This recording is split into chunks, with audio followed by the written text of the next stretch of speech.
FDS가 필요한 이유는 아주 명확합니다.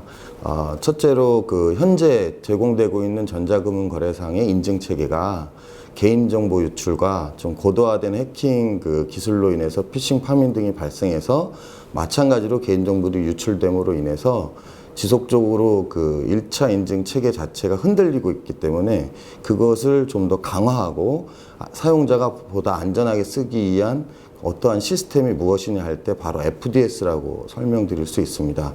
그 FDS는 그러한 1차 인증 체계 다음에 2차 인증 체계로서의 사용자 편의성을 포함한 보안 강화 체계라고 설명드릴 수 있습니다. 네, FDS 시스템은 기존의 인증, 공인 인증이나 패스워드 아이디 이런 이런 형태들의 인증 체계를 좀 더 뛰어넘은 구조의 분석과 인증을 동시에 갖고 있는 시스템, 신인증 시스템이라고 이해하시면 편할 것 같습니다.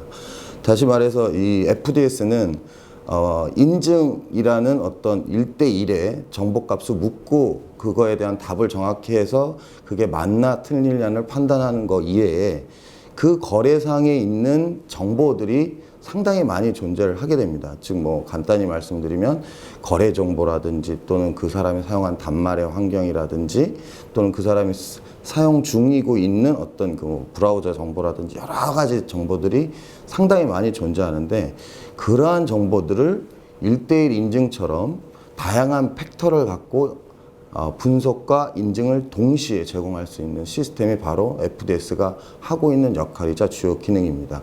그걸 좀 더 구체적으로 설명드리면 첫 번째가 바로 1대1 인증의 1차 인증의 기능보다는 기능과는 다른 2차 인증의 정보를 이용하기 위해서는 방금 전에 말씀드린 여러 가지 정보를 쓰다 보니까 그 여러 가지 정보가 룰 엔진에 의해서 분석되어져야 된다는 뜻이죠.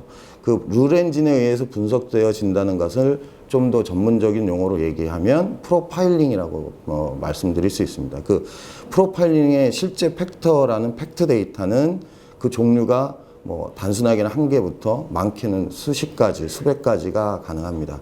그 수백 가지의 정보를 분석을 통해서 내가 바로 사용자고 내가 원래 사용자이기 때문에 이 거래는 인증돼서 통과시켜줘도 관계가 없다라고 하는 역할을 불편한 기존의 1차 인증처럼 에이전트를 설치해서 그거를 통해서 인증을 하고 그 인증 정보를 다시 확인되는 이런 과정을 거치지 않고 서버단에서 1차 인증 과정에 보이지 않는 2차 인증을 제공할 수 있는 기능을 하는 것이 FDS의 주요 기능의 첫 번째입니다. 두 번째로는 실질적으로 사용자가 사용하고 있는 룰 엔진이 신규로 발생하고 있는 다양한 정보들에 맞춰서 시계열 시나리오별로 룰을 내가 원하는 대로 관리자가 적용할 수 있어야 된다는 겁니다. FDS의 경우에 어떤 신규 룰이 발생을 하면 그 신규 룰을 추가 개발을 통해서 다시 적용을 하려면 그 추가 개발의 시간 요소는 한 달이 될 수도 있고 두 달이 될 수도 있습니다. 따라서 FDS가 가져야 될 가장 큰 중요한 기능 중에 하나는 여러 형태의 룰이 또는 그걸 의심 패턴에 따른 룰이라고 표현하는데 그 룰이 내가 원하는 관리자가 원하는 대로 바로 클릭을 통해서 간단히 그 순간에 적용을 하고 그걸 확인할 수 있는 기능이 그 중요한 두 번째 기능이라고 설명드릴 수 있습니다. 네, 제안서 평가와 어떤 문서적인 평가도 중요하고요. 더 중요하다고 말씀드릴 수 있는 것은 BMT나 POC를 통해서 실제 그 제품의 검증을 해야 된다는 게 가장 중요하다고 봅니다.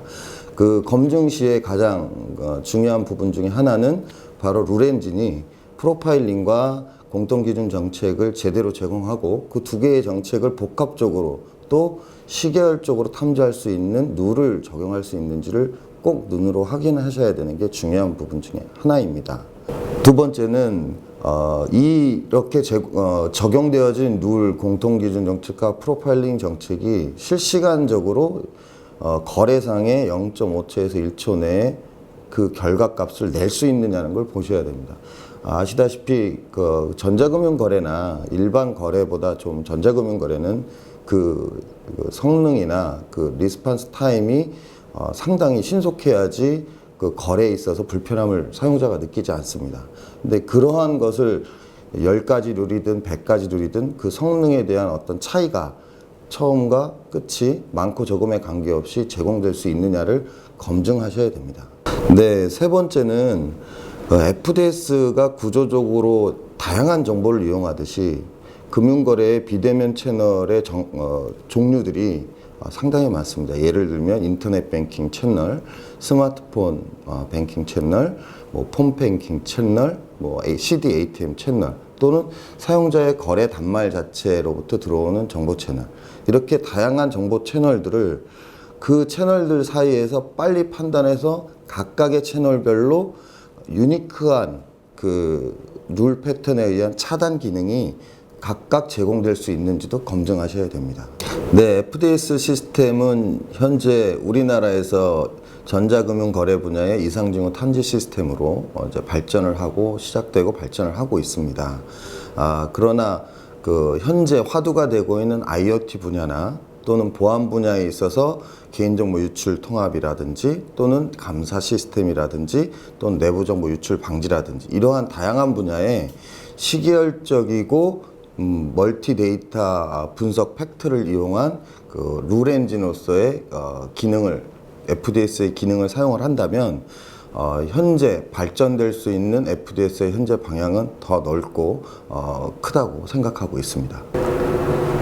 이 화면은 FDS 사용자 관리 화면입니다. 검색, 분석, 실시간 정책룰, 개인화, 통계, 대시보드, 이상징후 관제 등을 설정을 할 수가 있습니다. 정책룰 같은 경우는 사용자가 직접 각 단계별로 설정을 해서 커스터마이징을 할 수 있습니다. 그리고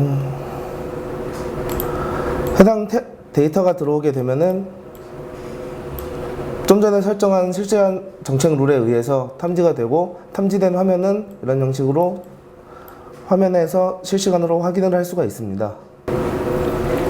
다음은 이상징후 통합 모니터링 기능입니다. 좀 전에 확인하셨던 이상징후 관제에서 탐지가 된 룰에 대한 통계들을 볼 수가 있고요. 그리고 현재 들어오고 있는 데이터의 총량과 각 채널별 데이터량을 확인을 할 수가 있습니다. 아래쪽은 해당 서버의 자원 사용률을 확인을 할 수가 있습니다.